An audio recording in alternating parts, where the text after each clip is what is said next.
1st and 10. Here's Wentz. And his first pass is incomplete. Have to give some credit to the defender on that one. He read all of his keys perfectly and got a great break on the ball and able to force that incompletion. Here's 2nd and 10.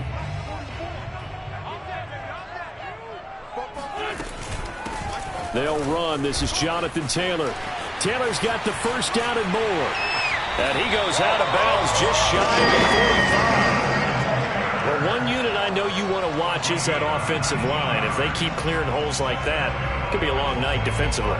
No doubt about it, because when they are in sync, as we're seeing so far, when that continuity is there and you can see that they're playing off of each other while controlling the defensive front linebackers, you're exactly right. It could be a very long night for the defense because someone's going to run for some big yardage. I think he's got to be careful not to force anything into coverage right there. There weren't really any throwing lanes, but the best part for him, he's got 2nd and 3rd down to fall back on. Wentz's throw complete here to Doyle. And they'll get him down as he's inside the 40. And this was a nice example of an offensive coordinator scheming his guy open. Just a little underneath route, just trying to free up some space, and it worked awfully well. Got him not just space, but plenty of room to run after the catch to pick up really nice yardage.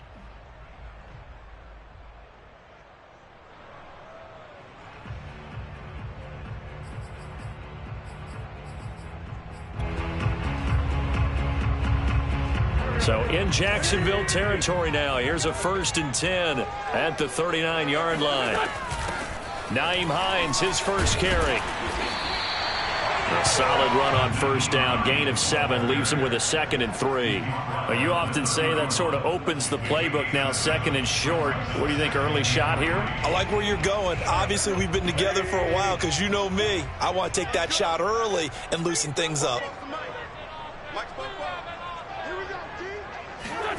From the 31, Wentz. They'll roll him out right. And he wisely will throw that one away.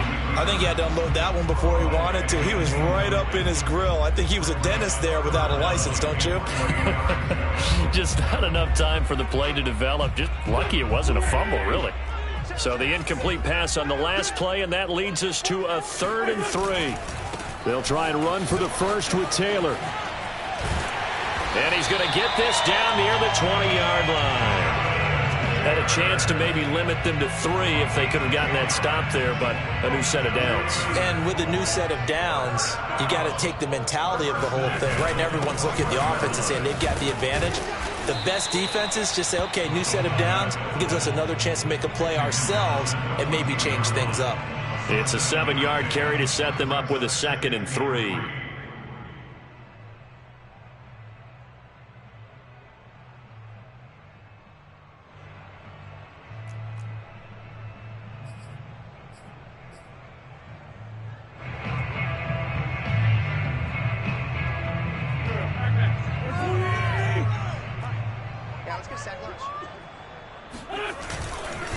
Wentz going to give this to Taylor. And stopped a few yards shy of the goal line at the 3. 40 yards rushing for him now on just his first 3 carries. The impressive opening drive continues, and just space being created by those guys up front. We're seeing this the same way, aren't we? We are seeing an offensive line as this game gets started, as it starts to unfold. And he takes this one in for a Colts touchdown. Jonathan Taylor hitting double digits with his 10th touchdown of the season. And the Colts take it right down and score on the opening drive. Extra point by Blankenship is up and good. And that makes the score 7-0. So after the touchdown, here's Blankenship kicking off. And a fair catch signaled for and taken successfully.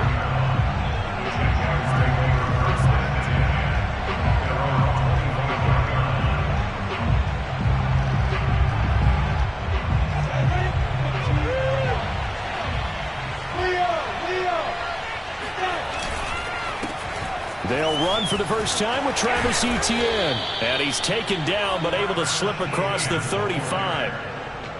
Although his reputation as a speedy runner precedes him, it's always fun to watch him work. It is eye-opening, isn't it? Because when you see him get the ball and just go, In addition to that speed, it helps out his blockers. They don't have to hold blocks for long because he's just going to speed right past them. Lawrence's throw complete here on target to Tunyon. And he'll take this to the other side of midfield before going out of bounds. When you get a big tight end like this, sometimes it takes more than one man to bring him down. Oftentimes, your best bet, just jump on and hold on and wait for your teammates to arrive to help get him on the ground.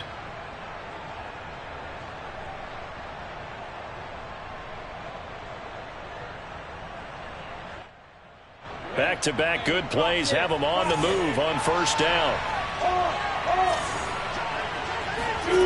Now Lawrence to throw.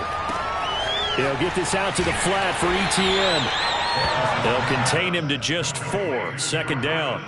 Charles, Thursday night game, I think a lot of teams probably say shrink the playbook somewhat. Is that correct? I think you're right about that because you just don't have the amount of time that you have in a normal week to put in a full playbook.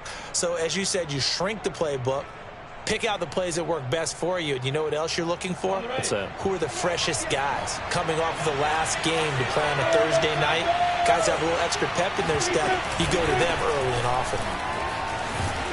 And he'll go down here at the 35-yard line. Now, look, that wasn't a huge gain, but those are the types of carries I think they were missing in their loss last week. They couldn't get him going on the ground. Did you get the same feeling I did during our meetings, that they kind of regretted that he didn't touch the ball? Absolutely. You know, hey, he should have touched it more last week. They weren't going to make that same mistake, and they've taken care of that early. Ball up to the 35 now as they come up on 1st and 10.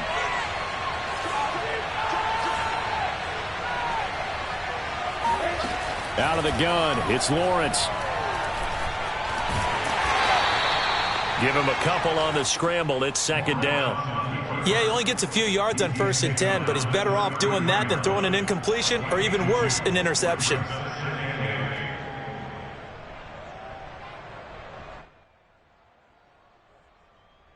Second down and 8.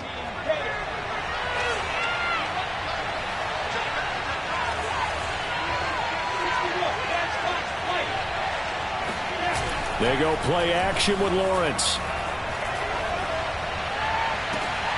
That is caught. It's the tight end, Tunyon. And he gets this one inside the 15, just a yard or two shy of the 10. I'll give them credit for a good read right there because they read the man coverage on the right side and sent the tight end a few steps down the field and then angled him to the left on a crossing route. And he was able to get enough separation on this play to turn it into a nice gain. He'll get this down inside the 10 for a pickup of about 3. Well, that call makes sense because they've been throwing it well on this drive, and once again they show passing formation, showing the shotgun. Then they ran out of it. That's a nice play by them defensively, though, to hold it to a short game. 3 yards on that last carry. Here's 2nd and 7. Looking to throw, Lawrence. To the goal line, but it's incomplete. Oh, I like that right there. Not only was it the right play, throwing it away like that, frankly, I think it was the only play. Yeah, got outside of the pocket, realized he had nothing, just chucked it free. Yeah, live to fight another down, right?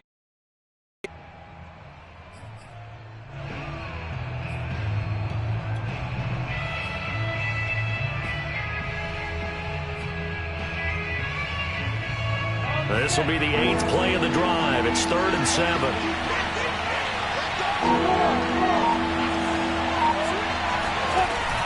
Lawrence will throw. That's incomplete, but there is a flag down, so hang on. A big call coming on 3rd down. So he was past the line of scrimmage when he threw it. And as they say, that's a no-no. Got to be able to understand where you are on the field and not cross the line before throwing the ball downfield.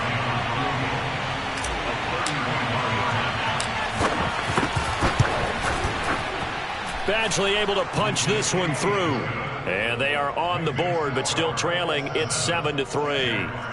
So, yes, it's only 3, but at least they're able to answer back after giving up the touchdown to start the game. Yeah, I like the observation there because getting some points on the board, very positive for them. Feel a little bit better about things because if you don't score, you potentially have opened the door for them to score again, and then you're down 14.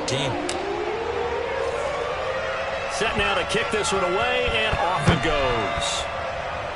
And they're going to mark that where it went out of bounds. So really good starting field